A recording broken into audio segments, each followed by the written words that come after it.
Estoy compartiendo pantalla. ¿Se logra observar? Sí, doctora. Ok. Nos habíamos quedado en tratamiento, ¿no? A ver, vamos a ver. Voy a tomar pequeños orales así al azar, ¿ya?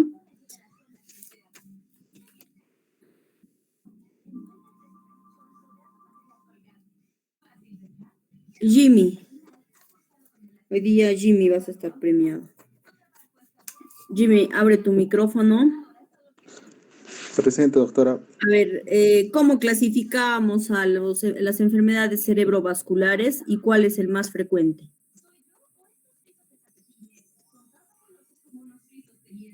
Ya, doctora. Primero vamos a clasificarlos en isquémicas o hemorrágicas. La isquémica, doctora, es la que tiene mayor caso, de 80 a 85%. Ya. ¿Y la hemorrágica? De un 15 a un 20%, doctora. Ya. Judith Guaranca. ¿Estás? Presente, doctora. ¿Cómo era la clasificación según el TOAS, considerando la parte etiopatogénica o etiológica del stroke isquémico? Según el TOAS, doctora. Según el TOAS de 1993.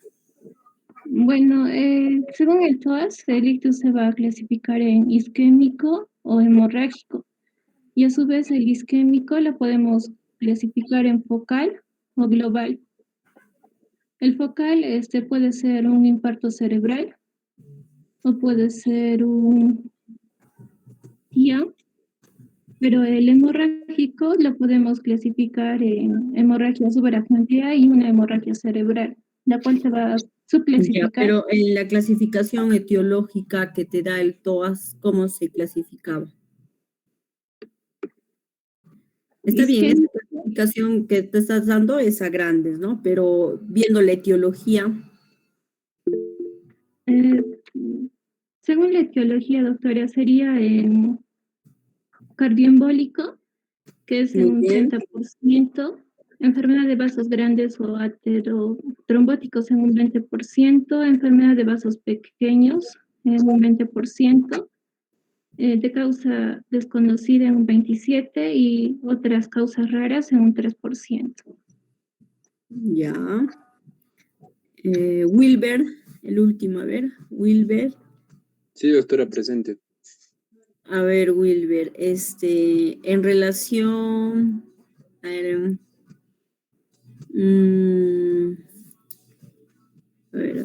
ya dio la clasificación. Te vamos a preguntar. Ahí está. ¿Cuál es la utilidad de la tomografía cerebral en un stroke?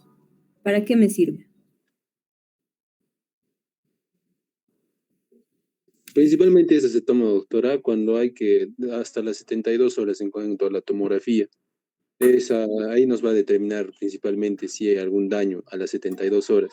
Quien es mejor para esto sería la resonancia magnética, que a las menos de 6 horas ya nos podría determinar si hay algún tipo de daño cerebral.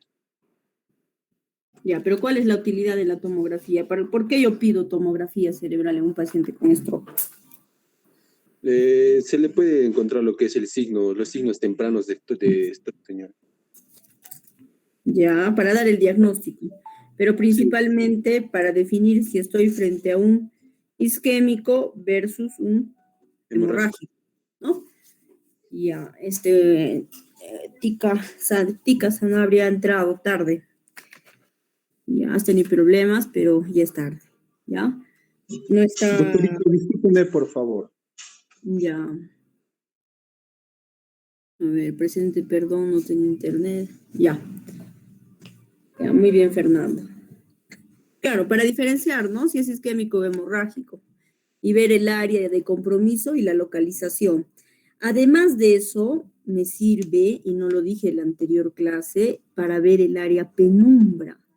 Cuando ustedes van a tener el stroke o el infarto cerebral, uno va a poder ahí determinar el núcleo de infartado que va a ser la zona infartada e irreversible de recuperar, y el área de penumbra, que generalmente es alrededor de ese núcleo infartado, que es el área donde justamente yo voy a ir a recuperar, porque ese sí es mi tejido cerebral recuperable, el cual me va a ayudar la trombólisis, el tratamiento para yo poder recuperar el área de penumbra, ¿ya? Entonces, aparte de ver, de descartar que es un hemorrágico, un isquémico, ubicar la lesión, me va a ayudar a determinar el núcleo infartado y el área de penumbra, el área que yo tengo la posibilidad para recuperar, ¿ya? Muy bien, entonces, teniendo ya esas cosas claras, ya tenemos el diagnóstico de un infarto cerebral, ya tenemos la escala de NIH, y algo importante que también no lo hemos visto, ¿no? Es de que cuando yo llamo que es un stroke leve, cuando yo llamo que es un infarto, un stroke moderado, y cuando es un stroke, ¿cómo se llama? Grave. ¿Alguien sabe cómo yo puedo decir que es un stroke leve, un stroke moderado, un stroke grave? ¿No? ¿Alguien sabe del grupo? ¿Por qué me sirve saber si es leve, si es moderado, o si es grave, o si es menor? ¿No? Eso es importante. ¿Por qué? Para ver las características de presentación neurológica, doctora. Ya, y también para el tratamiento, ¿ya? Me ayuda para definir el tratamiento. Por eso es que ahora les estoy recalcando esto, porque al hablar, ¿no? Durante la clase, no, en la parte de arriba no les mencioné. Sin embargo, ahora que voy a hablar del tratamiento, hay cosas que debo de considerar. Entonces, ustedes tienen lo que es el NIH, ¿no? La escala de NIH. ¿Qué es la escala? ¿Qué significa NIH? ¿Alguien ha investigado?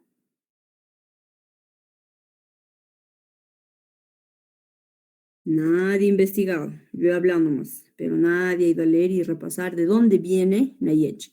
Entonces, es la escala de accidentes cerebrovasculares de los Institutos Nacionales de Salud, ¿no es cierto? Esta escala dijimos que califica un puntaje total de 0 a ¿cuánto? A 42, 42, ¿no? doctora. Su mínimo puntaje, aquí está, ¿no? Tiene chanchullo acá, mira. El mínimo puntaje es 0 puntos y el máximo puntaje va a ser 42. ¿Para qué me ayuda esto? Justamente para yo poder decir el pronóstico y la severidad del stroke, ¿no? La severidad, o sea, ¿es leve, es moderado o es grave? Si es leve, debe de considerarse menos de 3 puntos, ¿ya? Si es moderado, es de 4 a 9. Y hablo de un stroke grave cuando es mayor de 10. ¿Ya? Eso para que ustedes tengan en consideración. ¿Por qué? Porque eso me va a ayudar a definir el tratamiento, ¿no? Cuando voy a, incluso para la trombólisis, para ver el tratamiento con antiagregación plaquetaria, ¿no? También me va a ayudar a definir eso, ¿no? La terapia antiplaquetaria dual, ¿no? Eso también me va a ayudar, ¿ya? Entonces, ya teniendo eso, vamos a continuar. Entonces, no se olvide cuándo es leve, cuándo es moderado y cuándo es grave, ¿no? Entonces, el tratamiento, ¿no? del stroke va a ser principalmente enfocándose en la parte para determinar, o sea, hay que determinar la etiología, ¿no? Sabemos la etiología y tenemos que ir a la etiología para poder prevenir la recurrencia del stroke. Sintomático, obviamente, si el paciente convulsiona, daré anticonvulsivantes. No se da anticonvulsivante profiláctico. O sea, no es que tiene un stroke grande y nunca convulsionado, por si acaso le daré antiepiléptico. No existe eso, ¿ya? El paciente tiene que haber convulsionado para yo darle un tratamiento antiepiléptico. Anticoagulación, y lo otro es la terapia antiplaquetaria dual, ¿no? Es lo último, ¿no? Entonces, ¿qué va a considerar la terapia? A manera general, va a considerar la etiología, dijimos, ¿no es cierto? La fisioterapia, que es la parte de la rehabilitación, dijimos que es la primera causa de discapacidad a nivel mundial. Vamos a tratar de dar tratamiento para evitar las complicaciones, ¿no es cierto? Y obviamente en la primera parte, en la fase aguda, o sea, fase aguda antes de las 24 horas, vamos a tratar de estabilizar todo lo que son las vías respiratorias y la circulación, ¿no? Comprobando el ABC que ustedes ya conocen, la vía aérea permeable, ¿no? Adecuada ventilación. Vamos a considerar la terapia trombolítica, de caso ser necesario, la trombectomía mecánica, ¿no es cierto? Hasta las 24 horas, obviamente la terapia trombolítica solamente considerada dentro de las 4.5 horas, ¿no es cierto? La finalidad de este tipo de terapia, tanto la terapia trombolítica como la trombectomía mecánica, va a ser considerada como la restauración oportuna del flujo sanguíneo, ¿no? Definir entre uno y el otro nos va a ayudar el tiempo del cerebro, el tiempo de inicio de los síntomas de un paciente, ¿ya? De los fármacos antitrombóticos vamos a considerar a dos, ¿no es cierto? Los antiplaquetarios y los anticoagulantes. Y bueno, como primera línea dijimos comprobar el ABC y usar soluciones no usar soluciones hipotónicas como dextrosa al 5%. ¿Por qué? ¿Alguien sabe el por qué no debo de usar yo solución hipotónica en un paciente que ha sufrido un stroke? Obviamente la solución que vamos a elegir en estos pacientes es el cloruro de sodio, ¿no es cierto? Y vamos a tratar de darle la hidratación a este paciente, ¿no? Con cloruro de sodio, pero no usamos soluciones hipotónicas. ¿Por qué no se usa soluciones hipotónicas en un paciente con stroke? O sea, no debo de usar dextrosa al 5%, pero está con amarillo, ¿no? ¿Por qué puede producir, doctorita, una hipertensión intracraneal o edema cerebral? Exactamente, ¿no? Porque aumenta, ¿no es cierto? Aumenta, la dextrosa es glucosa, entonces jala, pues, ¿no? Entonces hay este aumento del edema cerebral, entonces está contraindicado, ¿ya? Muy bien, ¿quién ha participado? Tumpe, doctorita, Wilber Alex Tumpiera. Wilber, ya. Esto es de la parte general, la oxigenoterapia, ¿no? Pero ¿cuánto es a considerar el oxígeno, no? Este es de la guía del AJA. Sin embargo, si ustedes van a revisar la guía de el up to date, y ellos recomiendan la saturación para mayor o igual a 94%, ¿ya? El AJA recomienda 92%, ¿no? El paciente que tiene menos desoxigenación y ha tenido un evento agudo de stroke debe de ponérsele oxígeno por cánula binasal, ¿no? O dependiendo, ¿no? Si requiere máscara de Venturi, ¿ya? Entonces, mantener los grados de oxigenación adecuadas también es una de las cosas que hay que considerar en estos pacientes. ¿Qué más tenemos? Tenemos la parte de la presión arterial, ¿no es cierto? Existe el concepto, y eso deben de tenerlo ustedes muy en cuenta, porque hay que ser muy cuidadosos, muy cautelosos en bajar la presión, ¿no? Arterial. Es más, no se recomienda bajar la presión arterial de manera aguda, ¿no? Durante las primeras 24 horas, ¿ya? Después del inicio de un stroke, obviamente. Entonces, hay que tomar en cuenta algunas consideraciones. Por ejemplo, si yo tengo un paciente que tiene un stroke y tiene una hipertensión extrema, ¿a qué le voy a llamar extrema? O sea, que su presión arterial esté, la sistólica, más de 220 o la diastólica más de 120 o un PANDE mayor a 130, está indicado el antihipertensivo. O sea, son casos solamente excepcionales los que yo voy a hacer uso de algún antihipertensivo en la parte aguda. ¿Por qué? Porque solamente yo puedo bajar incluso solamente aproximadamente el 15% durante las primeras 24 horas después del inicio de un stroke, ¿ya? Acá ustedes tienen en esta diapositiva la presión que hay que manejar, ¿no? Entonces puede ser pregunta de examen, ¿no?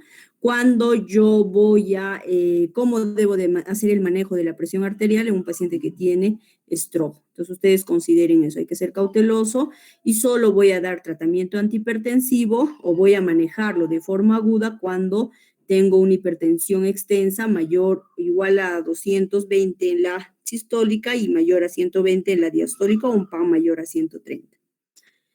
Lo otro es de que hay que tener en cuenta algunas situaciones, ¿no es cierto? Pacientes, por ejemplo, que tengan enfermedad coronaria, ¿no? Isquemia activa, insuficiencia cardíaca, disección aórtica, encefalopatía hipertensiva, preeclampsia, eclampsia, ahí sí yo me voy a permitir usar o dar tratamiento agudo. ¿Con qué medicamentos? Con los que ustedes ven ahí, la betalol, enalaprilato, captopril, ¿ya? Y se debe de evitar el uso de nifedipino, que ya saben, ¿han llevado cardio? Sí han llevado cardio, ¿no? Que saben que es un antagonista de calcio, ¿no es cierto? Por vía sublingual no se debe de utilizar en un paciente que tiene stroke. Se prefiere utilizar esos tres, ¿no? La betalol, enalaprilato, captopril, ¿ya? Obviamente todo paciente que tiene stroke agudo, lo ideal es manejarlo en una unidad de ictus, pero en todo el Cusco tenemos unidad de ictus, por ejemplo, no lo tenemos. Solo tenemos trauma shock y tenemos UCI. Por eso es que nuestros pacientes pasan a trauma shock para un monitoreo muy constante de los signos vitales, dentro de ellos la presión arterial, ¿no? Entonces ellos tienen que estar monitorizados, pues, ¿no? Con el monitor que tenemos para las funciones vitales, donde nos dan saturación, nos dan frecuencia cardíaca, presión arterial y todo eso, ¿no? Lo ideal es pasar a unidad de ictus, pero no se cuenta eso en el Cusco. En otros países sí tienen su unidad de ictus, ¿ya? Otra cosa que hay que tener en cuenta para el tratamiento es la temperatura, ¿no es cierto? Y la temperatura no debe de ser mayor de 37.5 la axilar. Paracetamol podemos utilizar, metamisol podemos utilizar, o medios físicos, ¿no? SNE en el anterior, en todos los que voy poniendo, es nivel de evidencia 2. ¿Por qué? ¿Quién me dice por qué yo no debo de bajar la fiebre o debo de evitar que mi paciente con stroke haga fiebre?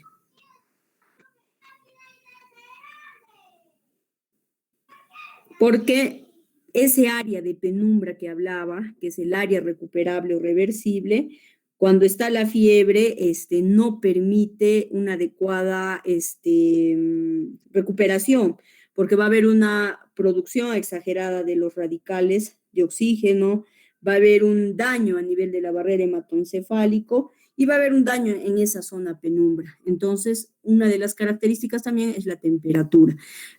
Otra cosa que acá no lo estoy considerando, acá yo les pongo paracetamol de 500, ¿no? O 1 gramo metamisol endovenoso, de que el paciente, hay que considerar, ¿no? Si el paciente tiene alteración de la conciencia o tiene alteración, ¿cómo se llama esto? La evaluación para la deglución, ¿no? No es que yo voy a recetar por recetar medicamentos, tengo que ver si mi paciente está deglutando, mi paciente es capaz de poder acceder a algún medicamento por vía oral, porque de no ser, tendré que indicar pues una sonda nasogástrica para yo poder administrar los medicamentos, o de ser así, de repente utilizar la vía rectal o la vía endovenosa para poder yo controlar todas estas cosas que estamos hablando, ¿no? La temperatura, por ejemplo, ¿no? ¿Por qué? Porque es importante que un paciente con stroke evalúe la deglución, ¿no es cierto? ¿Por qué? Porque muchos pacientes que hacen stroke pueden alterar su deglución y pueden producir una neumonía aspirativa o se pueden aspirar, ¿no? Control de la glicemia. La glicemia debe de también estar controlada, ¿no es cierto? En el caso de glicemia, la hiperglicemia me van a no ayudar a recuperar también ese área de penumbra. Por lo tanto, si tengo la glicemia menos de 60 y la glicemia mayor de 180, yo debo de iniciar tratamiento, ¿no? La glicemia mayor de 180, ustedes van a aprender a manejar la escala móvil, ¿no? Con endocrinología, cómo utilizar la insulina en fases así como esta, como stroke para corregir la hiperglicemia, que también va a producir un daño a nivel del sistema nervioso. El monitoreo cardíaco, bueno, eso ya lo sabemos, ya sabemos que tiene que tener un EKG el paciente, lo hemos mencionado, por el tema del cuando hay un origen cardioembólico, ¿no? El otro es el uso del stroke, ¿no? Y acá hay varios estudios, está el estudio Sparkle, que nos indica el uso de estatinas, ¿no es cierto? Y las estatinas se han visto que son útiles dentro de las 72 primeras horas, ¿no es cierto? Ayudan a mejorar la supervivencia temprana y tardía. ¿Por qué? Por todos estos mecanismos que ustedes lo van a revisar y lo van a leer. ¿Por qué es importante el uso de las estatinas? ¿Cuánto se recomienda utilizar?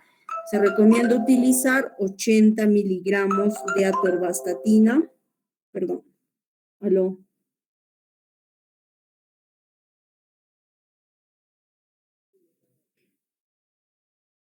Benjamín, ¿no?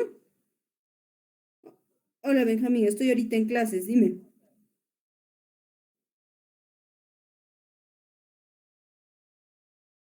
Sí, pero no estoy haciendo consultas, si no son de emergencias. Lo demás solo estamos hablando por teléfono. Ajá. Benjamín, ahorita estoy en clases, te voy a agradecer un montón que me escribas por el WhatsApp. Yo lo respondo apenas termine. ¿Ya? Ok, ya. Chao, chao. Ya. Entonces tenemos el uso de las estatinas, ¿no es cierto? Atorvastatina de 80 miligramos, ¿no? El estudio que ha utilizado o ha visto el diseño más importante, digamos, de estudio ha sido el Sparkle, ¿ya? Donde se ha hecho comparación a atorvastatina versus placebo y han visto el beneficio de utilizar al menos dentro de las primeras 72 horas del evento, ¿ya? Esto es importante que ustedes sepan. ¿Por qué? Porque cuando ustedes van a tener en su serum,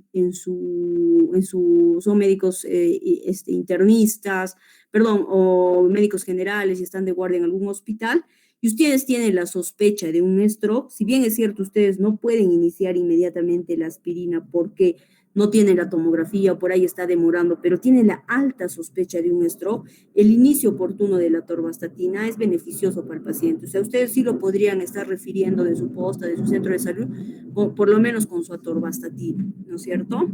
La aspirina sí debe de esperar la neuroimagen. Eso ya sabemos para descartar si es un hemorrágico versus un infarto.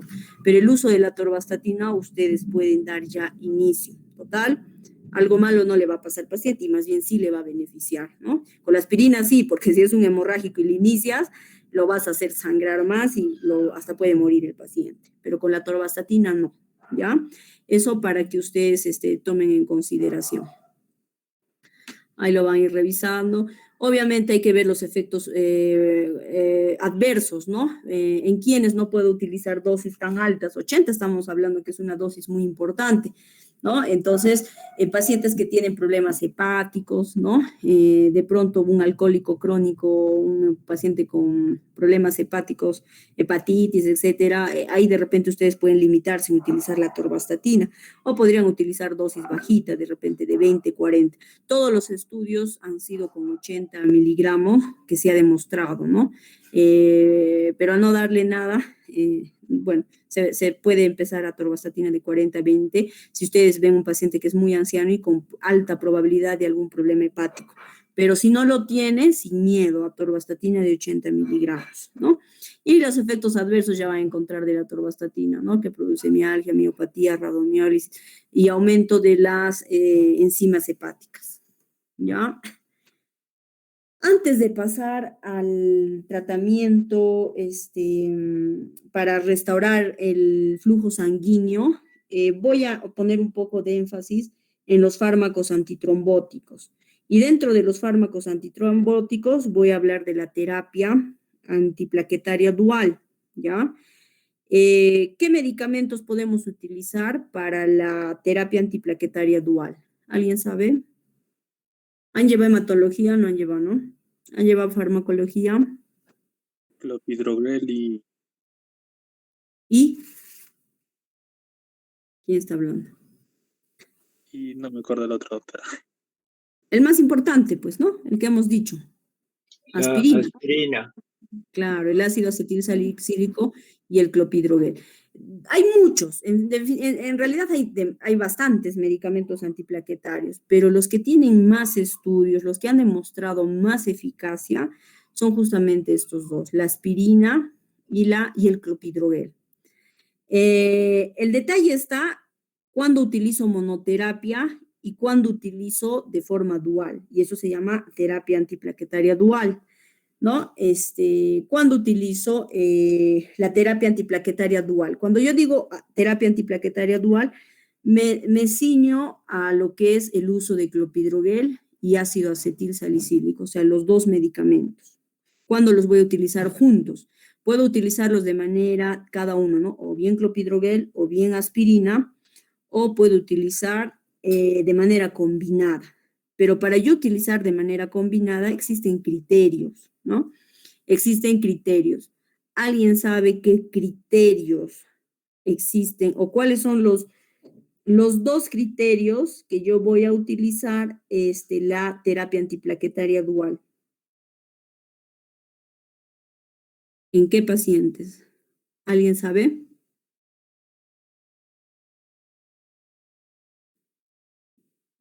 Alguien que quiera sorprenderme, ha leído, ha visto, ha revisado su Up to Date, su Harrison, porque eso está descrito en todos los libros también, ¿no? En Farreras.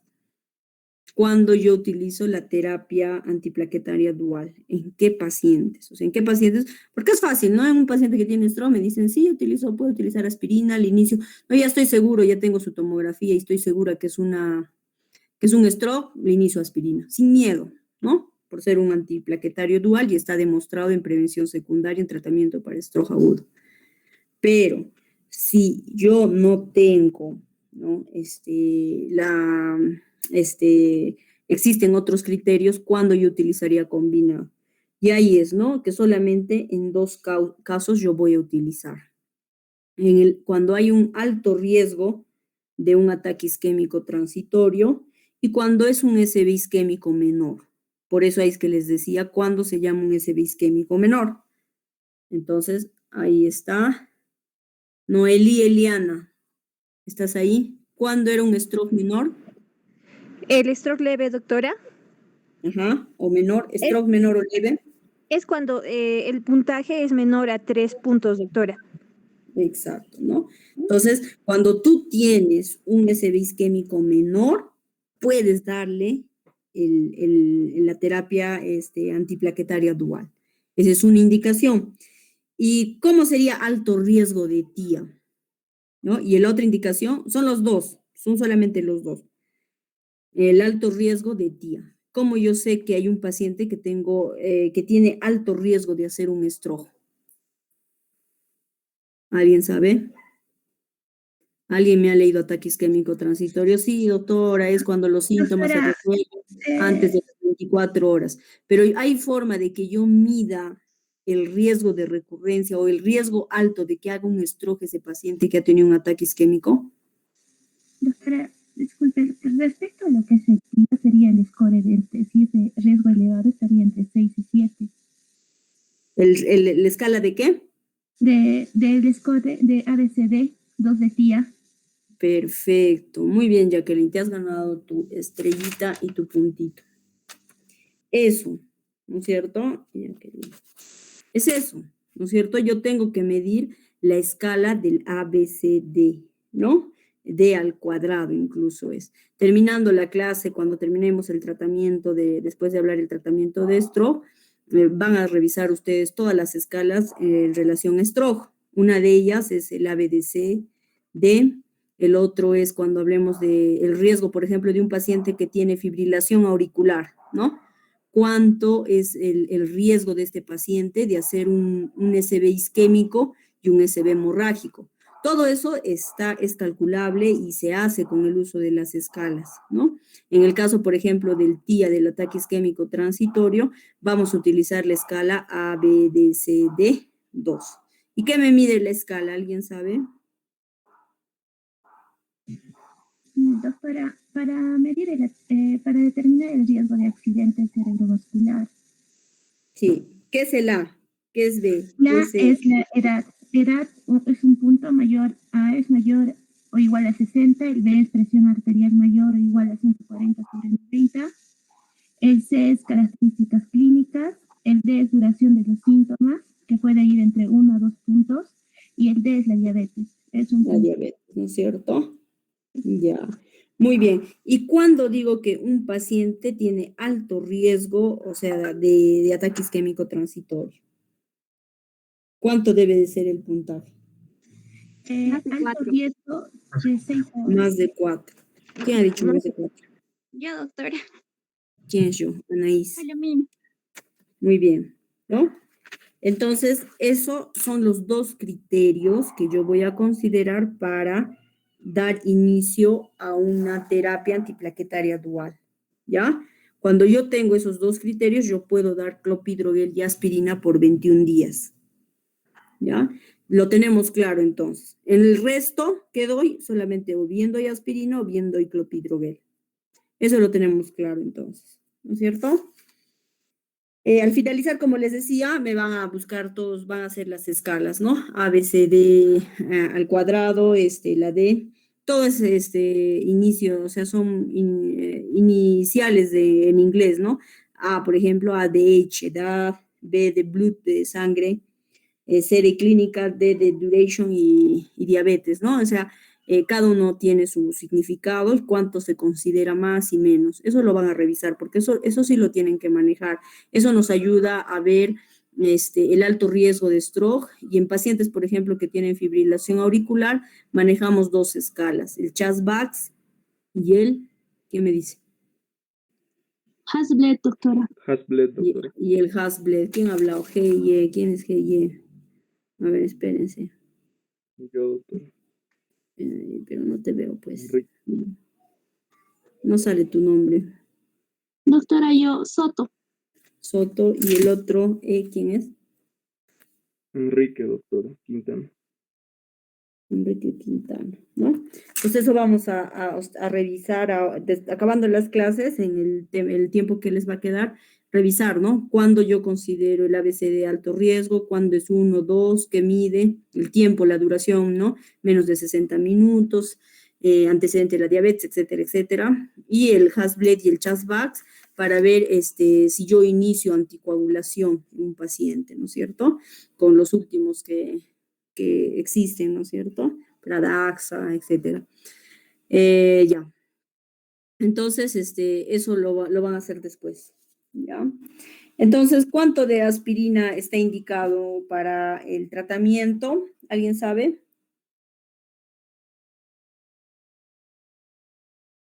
Doctora, se inicia dentro de las 48 horas con 300 miligramos y luego se va a 100 miligramos. Ya, puedes dar, ¿no? Aspirina de 162 a 325 miligramos por día, dice las guías y todos los que no te aconsejan. Y el clopidogrel, si es que yo doy terapia dual, ahí Doctora, utilizo ¿se considera 75 miligramos el clopidogrel? ya, pero cuando das de ataque, ¿no? Dentro de los primeros días, antes de darle de 75, haces una dosis carga, se llama, ya, que va de 300 a 600 miligramos dosis carga, seguido de los 75 miligramos que estás mencionando. Recuerden que durante los 21 días. Eso va a disminuir la recurrencia del SB, ¿ya? Muy bien. Entonces, creo que hasta ahí queda claro en relación al uso de antiplaquetarios, ¿no?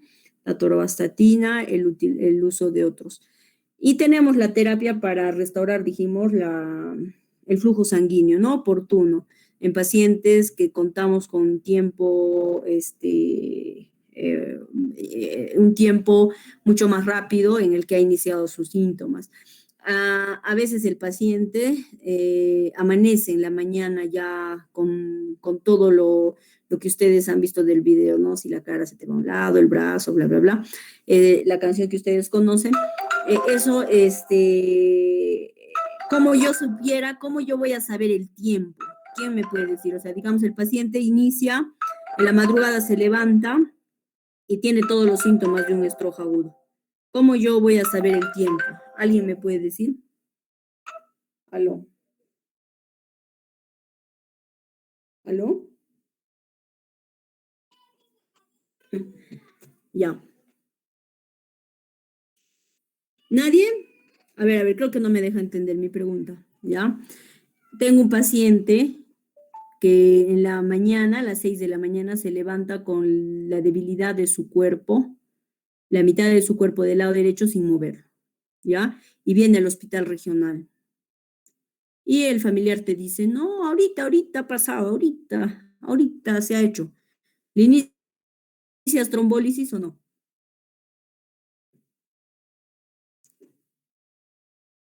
¿Por qué les hago eso? Porque estamos haciendo manera de poner en práctica todo lo que, ¿no? La teoría lo sabemos. ¿Cómo yo defino el tiempo? El familiar te puede decir, ¿no? A las 7 de la mañana ha pasado esto, ¿no? Él se ha despertado y lo estamos trayendo porque queremos que le pongan alteplase o la trombólisis intravenosa. Con la ¿Nadie? tomografía, doctora. Con la tomografía. No, la tomografía no me va a dar el tiempo. En la tomografía dentro de las 24 horas yo puedo ver el stroke, como también lo puedo ver normal. Hemos dicho que de las 24 a 48 horas puede salir la tomografía normal. Su compañero de antes dijo 72 horas. Es bien raro que a las 72 horas, no, hasta las 48 horas. A las 72 horas ya uno ya puede ver el stroke ya establecido. Por los síntomas, doctora. No. Ahí les digo, el médico tiene que tener ¿no?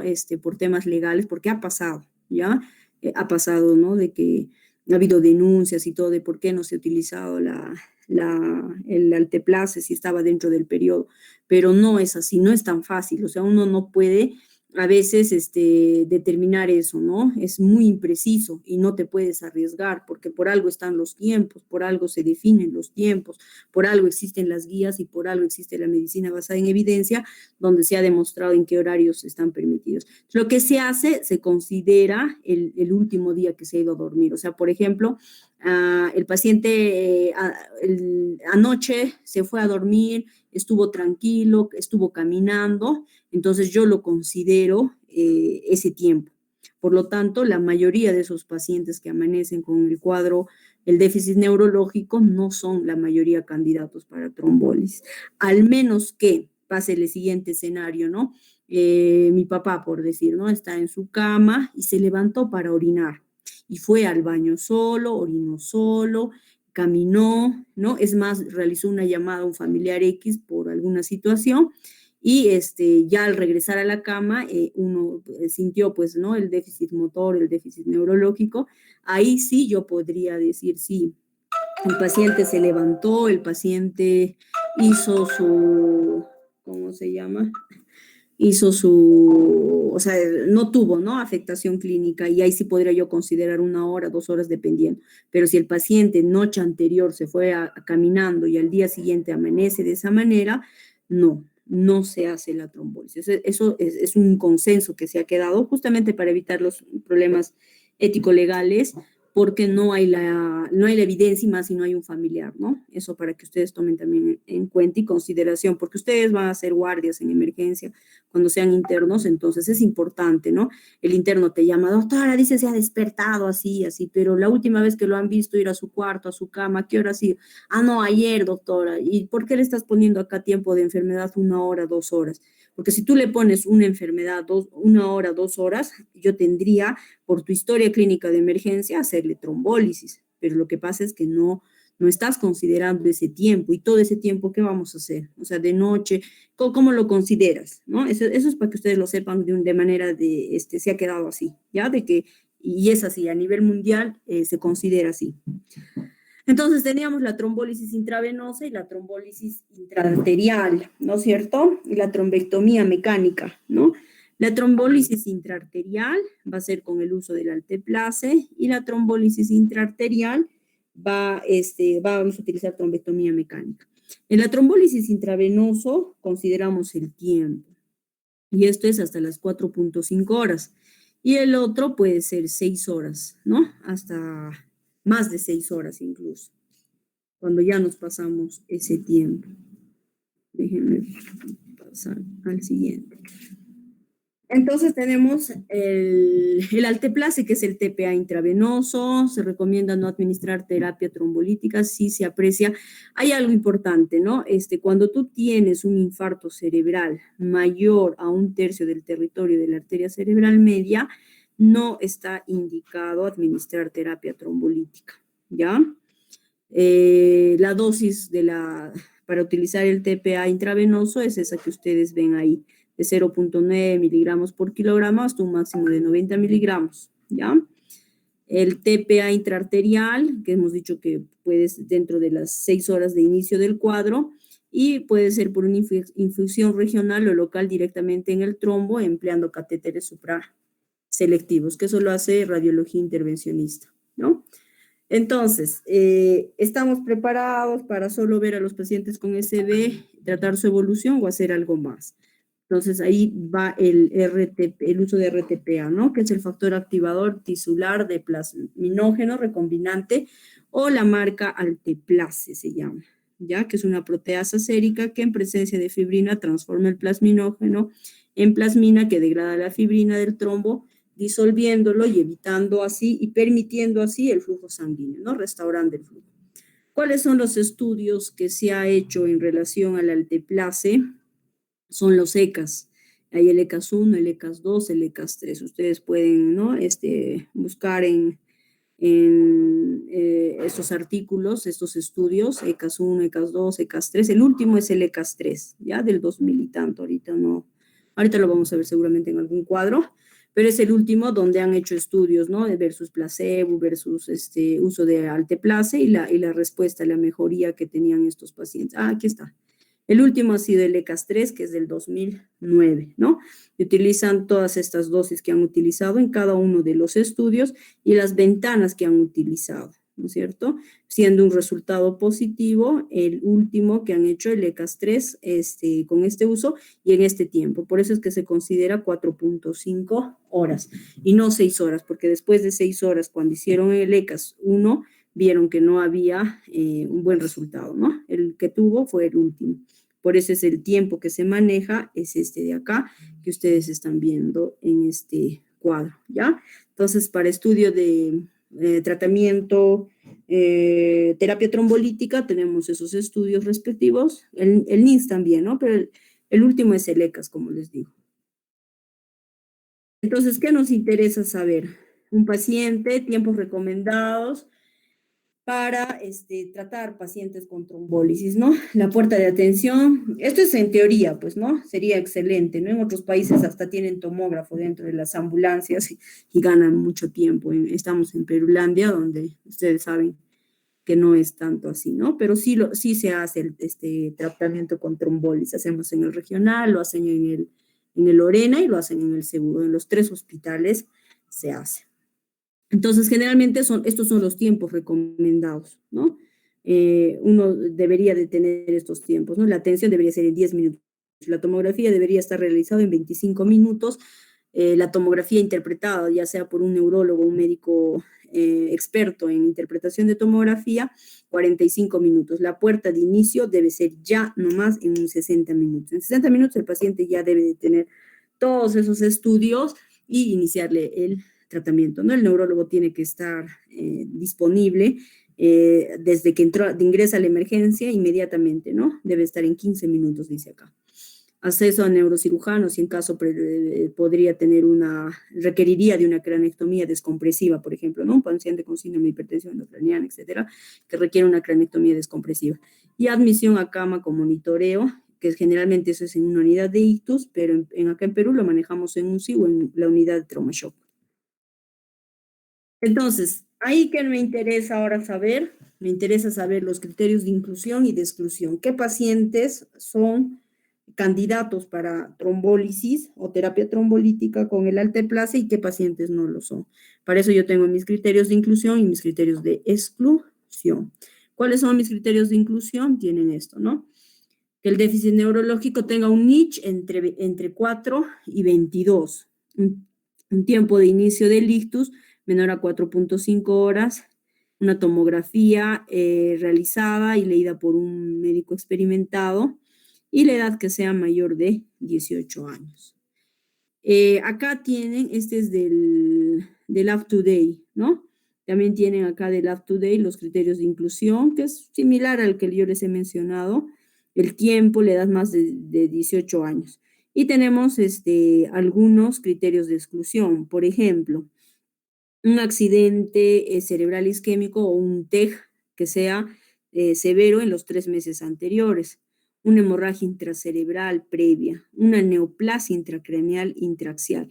Por ejemplo, ¿qué neoplasia estaría acá? El glioblastoma multiforme. El glioblastoma multiforme es una neoplasia de grado 4 según la OMS, es una neoplasia que tiende a ser sangrado, hemorragia. Entonces, hay que considerar eso, ¿no? Una malignidad gastrointestinal, de pronto una hemorragia gastrointestinal en los 21 días anteriores, una cirugía intracraneal o intraespinal en los 3 meses, y tenemos así, ¿no? Varias contraindicaciones. Acá también, ¿no? Creo que está mejor, sí. Hemorragia intracraneal, eso es lo que ya hemos mencionado. Hematológicos, ¿no? Las plaquetas que estén menos de 100.000, el INR, no, ¿qué es el INR? ¿Alguien sabe? ¿Para qué me sirve el INR? Normalizada internacional, doctora. Ya, muy bien. ¿Quién habló? Yo, doctora. Ay, Félix, ¿no? Ya, ¿y para qué sirve, Félix? Tú mismo. Para ver el tiempo de coagulación, doctora, conjuntamente con el tiempo de protrombina y... Ya. Ya, entonces me sirve más que todo en pacientes que también están recibiendo warfarina, ¿no? Y en pacientes que están recibiendo warfarina, ¿cuánto debe de ser el INR? ¿Cuándo voy a decir este paciente está recibiendo anticoagulación y está recibiendo de manera correcta porque su INR está en tanto a tanto, quiere decir... doctora. De 2 a 3, muy bien. De 2 a 3. De 2 a 3, ¿no es cierto? Ya. Entonces, esas cositas, ¿no? Que son cosas que uno lo va aprendiendo en la práctica, lo va aprendiendo cuando lleva los cursos de hematología, medicina interna y todos los cursos que llevamos. Entonces, la glucosa tiene, ¿no? Menos de 50. Entonces, esto revísenlo bien, ¿ya? Revísenlo bien, léanlo bien, porque tienen que saberlo, ¿no? Eso debe de estar siempre en algún lado, porque sí van a tener pacientes, ¿no? Claro que acá en el Perú no tenemos todavía esa cultura de que el paciente tiene un stroke y vaya inmediatamente al hospital cuando está antes de las 4.5 horas. Generalmente vienen a los 2 días, 3 días, a la semana, pasa, ¿no? Pero ustedes ya no, ustedes son médicos, tienen familiares y pueden culturizar a las personas también. Ahí está su responsabilidad social, que me va a ayudar con sus videos para difundir y que los pacientes conozcan y sepan de esta alternativa, ¿no? Acá también tienen los criterios de exclusión y todo eso. Las contraindicaciones, ¿no? Que siempre hay que corregir. La presión también es algo importante, ¿ya? Para trombólisis deben de manejar presiones acá, ¿no? Tienen ustedes acá, ¿dónde está la presión? Acá, su presión debe de ser la sistólica no debe ser mayor a 185 y la diastólica no más de 110, ¿ya? Porque es un criterio de exclusión. Estos valores, sépanlos bien, estúdienlos, repásenlos, véanlos bien, porque si son preguntas, es algún tema importante, es algo que deben de sí o sí conocer para ayudar y tomar decisiones en la emergencia, que a veces el médico que está de guardia ni el emergenciólogo a veces lo tiene, ¿no? Entonces, quien nos ayuda más, en nuestro caso en el hospital, nuestros aliados más cercanos son los internos, porque ellos son los que reciben al paciente y es por ellos quienes nosotros podemos definir y poder ayudar más rápido al paciente, ¿no? A veces ni siquiera está el médico de guardia, está solo el interno, ¿ya? Entonces, por favor, eso deben de conocer y repasarlo bien, ¿ya? Tenerlo bien. Entonces, esta es la manera de resumen, ¿no? Cuando yo voy a dar, pues voy a utilizar antiagregación, puedo utilizar solo aspirina o clopidogrel, o ya dijimos la terapia combinada en algunos casos, ¿no? En los 2 casos que ya les he mencionado. ¿Qué más? Hay que ver el tiempo de evolución, ¿no? Si yo tengo menos de 4.5 horas, puedo utilizar la fibrinólisis intravenosa. Si tengo menos de 6 horas, la fibrinólisis intraarterial. Y si tengo menos de 8 horas, la trombectomía, ¿no? Incluso hasta las 24 horas están ya haciéndolo, trombectomía mecánica en otros países, ¿no? Acá en Perú, en Lima lo hace el Hospital Almenar, ¿ya?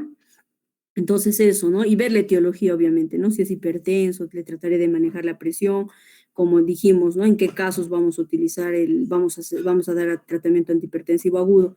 Después de las 24 horas, las presiones a manejar no deben de ser mayor a 140 y 90, y yo puedo utilizar los antihipertensivos que ya ustedes conocen por cardiología, ¿no? Puedo dar losartán, puedo dar enalapril, hidroclortiazida, ¿no? Dependiendo de las características de cada paciente, ¿no? De yo cuál creo que le va a ser mejor y si no tiene alguna otra comorbilidad que estaría contraindicado alguno de esos antihipertensivos, ¿no? La clasificación del TOAS cardioembólico, hay que ver el inicio de anticoagulación. En pacientes jóvenes, por ejemplo, con déficit de proteína S, déficit de proteína C, ustedes ya saben que se debe de utilizar anticoagulación, ¿no? Y ahora hay pues un montón de medicamentos de anticoagulación que no requiere, que no necesariamente es la warfarina y que no requiere ese monitoreo, ese control. El detalle es que es carísimo, ¿no? Por ejemplo, el Pradaxa. ¿Quién sabe qué es el Pradaxa? ¿Alguien me puede decir qué es el Pradaxa? De repente alguien de ustedes tiene algún familiar que utilice Pradaxa, ¿no? Porque ha tenido un stroke y por ahí tiene un prótesis valvular y utiliza anticoagulación oral.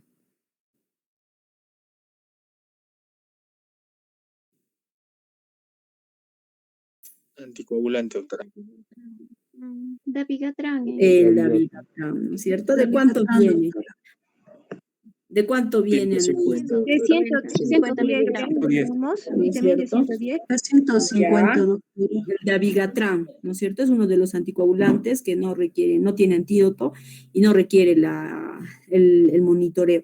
El detalle es que es carísimo, ¿ya? Al menos nosotros que trabajamos con el CIS en el regional, nuestros pacientes pues no alcanzan a comprar. Utilizamos el más baratito, la warfarina, pero sí los tenemos que estar monitorizando constantemente, ¿no? ¿Quién me dice otro anticoagulante así nuevo? Que no son ya tan nuevos, ¿no? Pero no tienen más de 15 años en el mercado.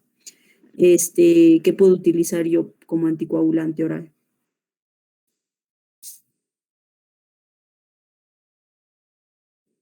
Apixaban, doctora, Edoxaban. Exacto, el apixaban es otro medicamento anticoagulante nuevo. Muy bien, Félix Mormonto. ¿Quién más? Doctora, el rivaroxaban. También, ¿no? Alexandra aquí está. Muy bien, entonces esos medicamentos también para considerar como anticoagulantes, ¿no? Que siempre lo hacemos juntamente con el cardiólogo, ¿ya? Siempre vamos de la mano con cardiología. Todos los estudios en relación a stroke siempre utilizan esta escala de ranking modificada que vendría a ser como el outcome o el resultado que hacen todos los estudios. Utilizan esta escala de ranking modificada que no quiero pasar de alto. Esta escala para todos los pacientes con stroke se mide generalmente dentro o a los 3 meses de haber tenido un stroke, ¿no? ¿Qué es lo que el paciente como secuela ha tenido, ¿no? O cómo yo lo voy a ir calificando, ¿no? Es la escala de ranking modificada. El 0 es cuando el individuo queda asintomático, 1 incapacidad individuo sintomático, realiza actividades de la vida diaria. El 2 es una incapacidad leve, se vale por sus propios medios, sin asistencia, no realiza todas las actividades de la vida diaria. 3, incapacidad moderada, camina sin asistencia. En el 4 ya camina solo con asistencia, las actividades de la vida diaria las realiza solo con asistencia, puede utilizar un bastón, por ejemplo, ¿no? Y el 5, incapacidad severa, confinada a la cama, doblemente incontinente, dependiente totalmente con cuidado por enfermería. Y el número 6 es que el paciente, acá no está el 6, pero el 6 es muerto, ¿ya? Entonces eso es para ver, digamos, el resultado que utilizan, todos que utilizan aspirina, clopidogrel, Alteplase, etcétera, para medir los resultados, siempre se basan con el uso de esta escala de ranking modificada, Bueno, hasta ahí hemos acabado todo lo que es tratamiento para estro. Creo que es lo más importante, lo que he mencionado. ¿Ya? ¿Qué más quedaría ahí pendiente? Obviamente la rehabilitación, ¿no? La fisioterapia, terapia de lenguaje se ha quedado con afasia, dirigida, ¿no? Dependiendo a la secuela que ha tenido el paciente, ¿no? ¿Hasta ahí tienen alguna pregunta antes de pasar a estrógeno hemorrágico para avanzar una parte en estrógeno hemorrágico? ¿Qué estudios Doctora, cardiológicos? A ver, tenía una pregunta. En el caso de dar estatinas, ¿solo siempre debe ser atorvastatina o puede ser cualquier otra estatina? sí, hay otros, ¿no es cierto? La rosuvastatina, la atorvastatina, pero el que tiene estudios, que es el estudio Sparkle, es con uso de estatinas. ¿Ya? Es el que hay mayor evidencia y en el que se ha tenido mejor outcome, ¿no? No tanto como con otros, otras estatinas.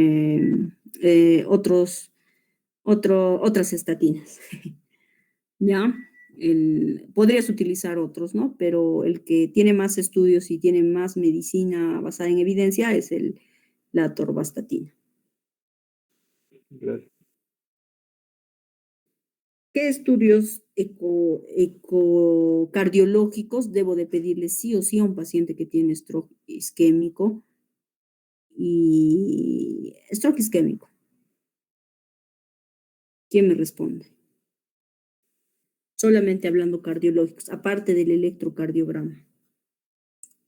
Una ecocardiografía, doctora. Ya, una ecocardiografía transtorácica y transesofágica en muchos casos cuando no encuentras ¿no? Y el otro, angiocardiología, ¿no es cierto? ¿Cuál me ayuda? Una ecografía de la carótida también. Ya, eso es un ecocarotidio, pero corazón, eso es para que Angioten. veas. Angioten es un estudio neurológico, angioten para ver angioten cerebral, ¿no? Me estás hablando del angioten cerebral. Eso ya lo define el neurólogo. Hay un estudio que utilizan mucho los cardiólogos para hacer el monitoreo, el mapeo cardíaco, para ver si en algún momento hacen presiones elevadas o hay fibrilación auricular persistente. Ecodoppler, doctora. Doppler. ¿Mm? EKG, doctora, para ver si hay una patología cardioembólica. Y el EKG me va a ayudar para la ProNB. fibrilación auricular. Pero el otro estudio se llama, ¿cómo se llama? ProNB. El Holter, doctora, el Holter. El Holter. ¿Quién me ha dicho? ¿Quién ha dicho Holter? Carol, doctora. Claro. El Holter, pues. ¿Ya? El Holter. Muy bien, Carlos. Entonces, eso para que también lo consideren, ¿no? Otro estudio cardiológico que deben tener los pacientes. Muy bien. ¿Qué más? ¿Qué más? ¿Qué más no hemos hablado? Del tratamiento, creo que todo, hidratación, presión, temperatura. La cabecera, ¿cuánto debe de ser la cabecera? ¿Cuánto debo de levantar yo a mi paciente? Y le voy a decir cama a 10 grados, 20 grados, 30 grados, 50 grados. ¿Cuánto recomienda el Up-to-Date que debe de estar? 30 45 30 grados. grados, 30 doctora. grados. 30 grados, ¿no? ¿Quién ha Yo, respondido? Deme doctora. su nombre porque no lo... Morales, ¿Quién es doctora. Palomino, doctora. Judy. Olmos. Ya, 30 grados, ¿no? ¿Y por qué? ¿Cuál es la finalidad? ¿O en qué pacientes yo debo de indicar cama 30 grados?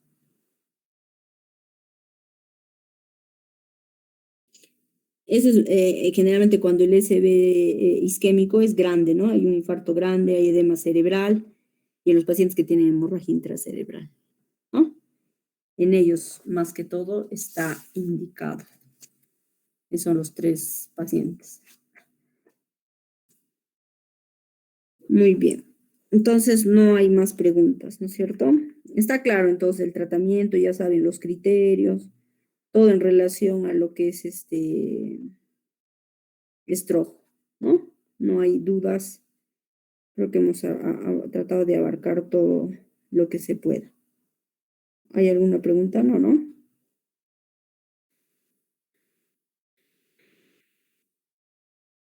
Bueno, Entonces vamos a avanzar 15 minutos más. Voy a avanzar todo lo que se pueda de stroke hemorrágico. Y en el resto van a ser las 3 escalas, ¿ya? De manera resumida, que mide su puntuación, cuánto es alto riesgo, menos riesgo, cuánto es CHAS-VAS y HAS-BLED, cuánto se indica anticoagulación, se sugiere anticoagulación oral, ¿no? Y cuando tiene más riesgo de sangrado o de un infarto cerebral, ¿ya? Eso igual les voy a dar hasta el próximo jueves, ¿está bien? Pero no se van a olvidar, ¿ya? No se van a olvidar, no quiero que estén escribiéndome a mi WhatsApp, indicando me olvidé, que no, bla, bla. No. Recuerden que cada tarea tiene un puntaje también, ¿no? Obviamente los que presentan en el tiempo tienen un punto, los que no presentan tienen 0.5, la mitad.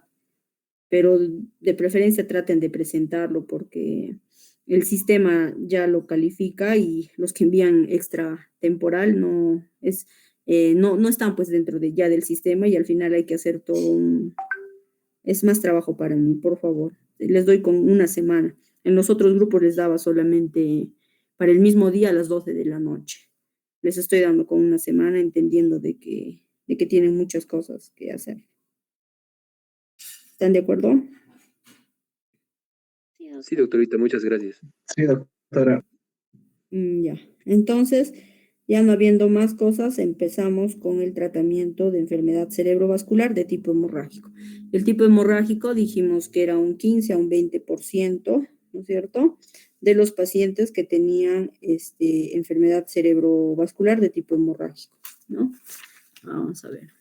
La hemorragia intracerebral es de aparición focal de sangrado en el parénquima cerebral o el sistema ventricular no causado por trauma. Eso es importante. No tiene que ser causado por un golpe, ¿no? Un traumatismo encefalocraneano.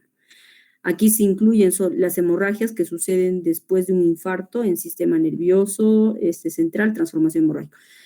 Una de las complicaciones del stroke agudo, o sea, isquémico, de la enfermedad cerebrovascular de tipo isquémico, es justamente el sangrado, ¿no? Y eso es porque existe el infarto puede hacer transformación hemorrágica, especialmente los que son los strokes grandes, ¿no? Que comprometen más de un tercio de la arteria cerebral media derecha.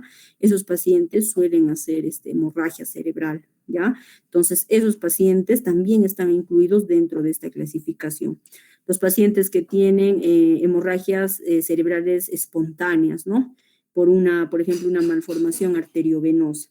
Pero vuelvo a recalcar, acá no están incluidos los pacientes que tienen una hemorragia por un golpe, ¿ya? El golpe sale a otro lado, no entra acá. Es el responsable del 20 al 15%, hemos dicho. La mortalidad a los 30 días se correlaciona con el tamaño y la localización de la hemorragia. Obviamente, a más grande el tamaño de la hemorragia, más riesgo de mortalidad, ¿no? Y también cuanto más profundas, también hay mayor mortalidad, porque las hemorragias pueden ser lobares, profundas. Lobares, las que están en zona muy cortical, y profundas, las que son de ganglios, ¿no? De ganglios basales. Entonces, cuanto más profundas, también es mayor la mortalidad, cuanto más lobares. Eso es por el acceso que tienen muchas veces los neurocirujanos. Es más fácil operar una hemorragia de tipo lobar que una hemorragia profunda, ¿ya? Son el volumen inicial del sangrado, bueno, ¿no? Esto también puede ser localizado a nivel lobar, pero también a nivel de cerebelo, ¿no? Obviamente los que están localizados en el cerebelo, por ser fosa posterior, también tienen bastante riesgo de hacer enclavamiento, ¿no? Entonces también son de alto riesgo de mortalidad. ¿Cuáles son los factores predictores de mortalidad en un paciente con SB hemorrágico? Vamos a tener la localización infratentorial, ¿no? Que esté en cerebelo, pues es alto riesgo. Que sea mayor a 80 años, que haya un sangrado intraventricular, o sea, que el sangrado no solamente esté a nivel lobar o profundo, sino ya haya habido invasión intraventricular, ¿ya? Su localización más frecuente de los strokes son a nivel de ganglios basales, 50%. Generalmente los que son de etiología de tipo hipertensiva. Los pacientes que sufren de hipertensión arterial, que es un factor de riesgo para hacer un stroke, son los que tienen Su localización más frecuente va a ser a nivel subcortical o a nivel de los ganglios, ¿no? Llámese putamen, la cápsula interna, etcétera, o núcleo lenticular, donde va a estar localizado, más por causa etiológica de tipo hipertensiva, ¿no? Los lobares van a ser más de causa generalmente una malformación arteriovenosa rota, un cavernoma roto, o ¿qué más? Generalmente esos, ¿no? Cerebeloso sí puede ser también de tipo hipertensivo o también, y también acá está una entidad muy importante, ¿quién sabe? Que generalmente es en adultos, en abuelitos, que tienen un infarto grande lobar a nivel frontal o temporal o parietal y que son personas de edad. ¿Cuál es la entidad patológica que uno debe de sospechar? ¿Quién sabe? Como agente o como etiología para un SB hemorrágico. ¿La ¿Alguien que me presión diga? arterial? Ya dijimos que la presión arterial, su predominancia es más a nivel de ganglios basales, es subcorticales. Te estoy preguntando a nivel lobar. ¿Quién me dice? La angiopatía amiloide. Muy bien, ¿quién habló? Ay, ¿dónde está? Alexandra, doctora. Alexandra, te llamas igual que mi hijita. Alexandra, muy bien, Alexandra. Ya, ¿no? Entonces la angiopatía amiloide es una de las causas de enfermedad cerebrovascular hemorrágico en pacientes adultos mayores, en ancianitos, donde, digamos, su presión está normal y de pronto tienen una hemorragia inmensa a nivel del lóbulo frontal o parietal, ¿no? Son más lobares, o sea, son más corticales, por decirlo así. Tenemos otro, la cerebelosis del tronco cerebral, ¿no? Que es la menos frecuente. La mayoría son subcorticales de causa de tipo hipertensiva. Las lobares, dependiendo, si es joven, pensaría en una más rota, y si es un adulto mayor, ¿no? Un ancianito, pensaría más en una angiopatía amiloide, que es lo que ha mencionado su compañera Alexandra. Cerebelosa, muchas causas. Y tronco cerebral también muchas causas también, ¿no? Puede haber más también a nivel del tronco cerebral, que es raro, sí, pero también puede existir. En las lobares, algo que me estoy olvidando, no, yo creo que lo más importante está acá, ¿no? Entonces, en todo esto hemos resumido muchas cosas que hay que tomar en cuenta para definir las etiologías de cada uno. Pero no son las únicas, ¿no? Acá tenemos un montón de etiología de hemorragia cerebral, tenemos una lista inmensa. Por ejemplo, hipertensión arterial, malformación vascular, aneurismas saculares o micóticos los aneurismas se dividen en saculares y micóticos. Las MAF, las fístulas arteriovenosas, un angioma venoso, un cavernoma, una telangiectasia. Tenemos enfermedades hematológicas y tienen ahí ustedes un montón, ¿no? Dentro de ellas vamos a recalcar a las trombopenias primarias o secundarias a fármacos, la coagulación intravascular diseminada en un paciente ya con muchas complicaciones, por ejemplo, sepsis, mieloma múltiple, síndrome de hiperviscosidad, leucemia, ¿no? Los más importantes. Las vasculitis también, no solamente te pueden dar stroke isquémico, sino también hemorrágico. ¿Qué más? Síndrome de Moyamoya, trombosis venosa, tumores primarios, los tumores, ¿no? Los tumores que también pueden sangrar. Dijimos que uno de los tumores que sangra más es el glioblastoma multiforme, ¿no? Que es un tumor muy maligno, muy maligno. Enfermedades infecciosas tienen ahí. Y los simpático-biméticos también está la cocaína y las anfetaminas, ¿no? Obviamente está también acá los pacientes que utilizan anticoagulación, ¿no es cierto? Los sobreanticoagulados. Complicaciones neurológicas. Tenemos muchas complicaciones en los pacientes con hemorragia intraventricular, hipertermia, hiperglicemia, hipernatremia, infecciones, atelectasias, úlceras, etcétera. Bueno, entonces, eso es, acá también tenemos otra vez el resumen, ¿no? De qué cosas podrían ser las causas, ¿no? Primarias, secundarias, aneurismas, igual, ¿no? Está todo un resumen de todas las causas que pueden haber en relación a... Igual, la clínica va a ser dependiendo de la localización, y ustedes ya han hablado de los cuadros sindrómicos, cuando me han mandado sus tareas, he revisado, hay trabajos muy bonitos, y bueno, pues, ¿no? Esto solamente para también ver, por ejemplo, ¿no? Una hemorragia a nivel del cerebelo, puede haber perseveración inicial del nivel, cefalea occipital, ataxia, vómitos, hidrocefalia obstructiva, por compresión del cuarto ventrículo, obviamente, protuberancia en tronco, estado de coma, pronóstico infausto, emputamen, bueno, cuadro sindrómico, clínica, neuroanatomía y semiología, perdón. La sensibilidad de la TAG y la resonancia es similar al monitoreo, TAG control, casi me voy a quedar y con eso vamos a acabar. Las neuroimágenes, dentro de las neuroimágenes, la tomografía. Para ver sangre, obviamente la resonancia no sirve, pero la tomografía es suficiente, ¿no? Para ver una hemorragia intracerebral. El detalle está que acá nosotros nos va a servir también para ver la localización, el tamaño, si hay edema, si hay síndrome de hipertensión endocraniana, si hay desviación de línea media, etcétera, ¿no? La sensibilidad del ataque y la resonancia similar, nivel de evidencia. De acá, ¿qué voy a resaltar? De acá voy a resaltar que hay un estudio que es muy importante hacerle a un paciente que tiene hemorragia intracerebral, y es la angiotomografía cerebral o la resonancia, ¿ya? La angiotomografía para ver el signo del spot sign. ¿Alguien sabe qué es el signo del spot sign? Con eso vamos a acabar.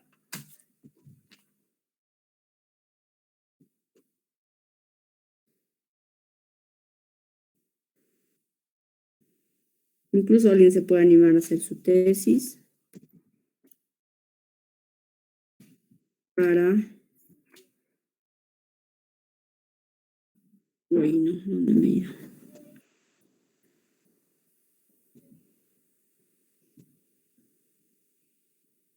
¿Alguien sabe? La extravasación, doctora, del contraste. Exactamente, ¿no? Entonces yo pido una angiotomografía cerebral, un control. Un paciente, ¿no es cierto?, tiene una hemorragia cerebral en su cabecita, ya, lo han visto con la tomografía. Y yo puedo ver si ese paciente va a ser un resangrado o si ese sangrado que ha tenido inicial va a ser otro sangrado de mayor tamaño con una angiotomografía cerebral. Y eso es buscando justamente el signo del spot sign. ¿Ya? Creo que he escrito mal.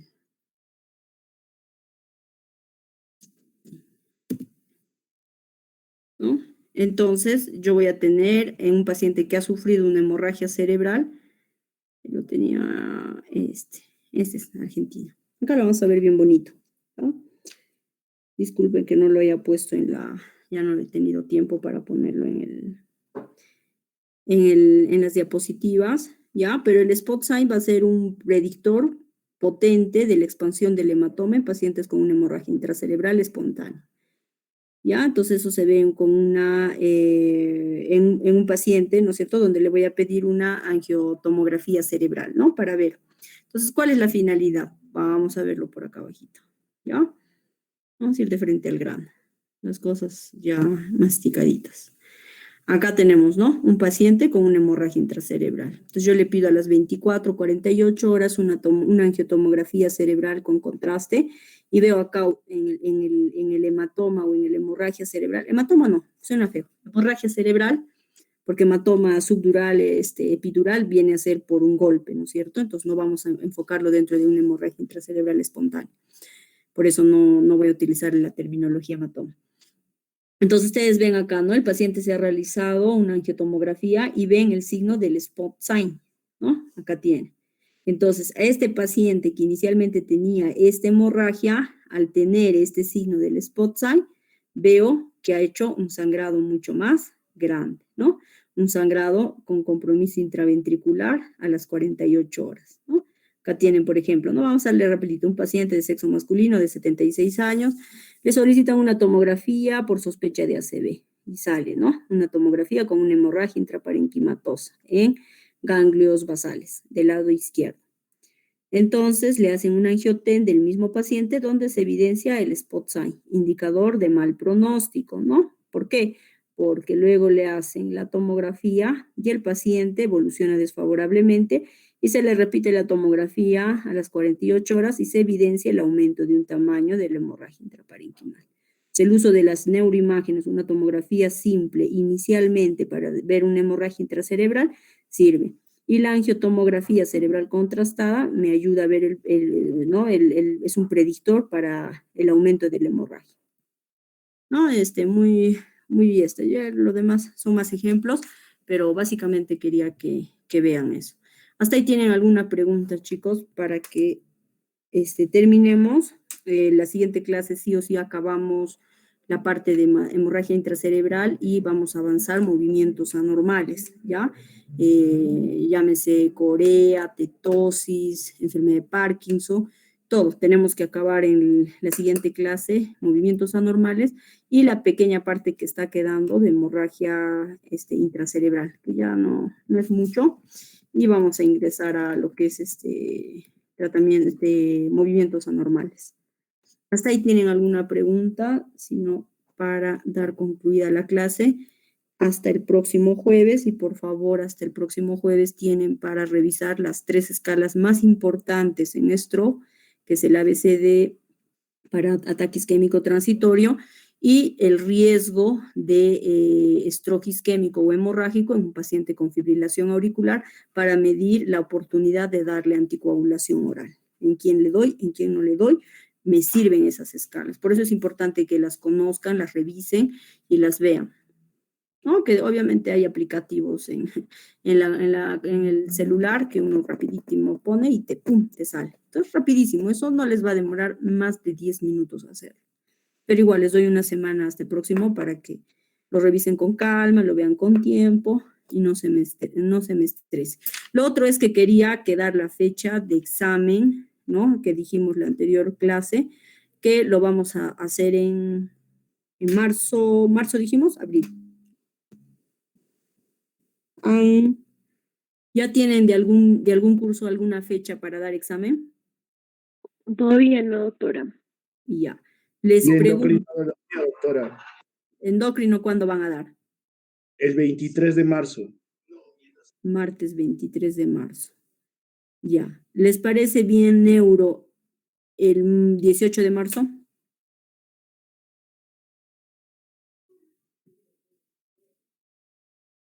¿Quién no puede el 18 de marzo? Escriba por favor en el chat. Yo necesito ya poner la fecha para que no tenga después de que no sabíamos que teníamos otro examen, que no teníamos. No, esta fecha ya es inmodificable, pase lo que pase.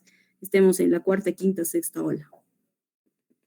¿Están todos de acuerdo? Por favor, si alguien no puede escribir en el WhatsApp o en el chat, perdón.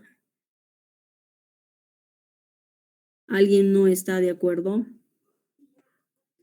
Por favor, el jueves 25 de marzo, examen de neurología, ¿sí? Primer examen de neurología, 25 de marzo. Está quedando grabado. No hay nadie que se oponga, están los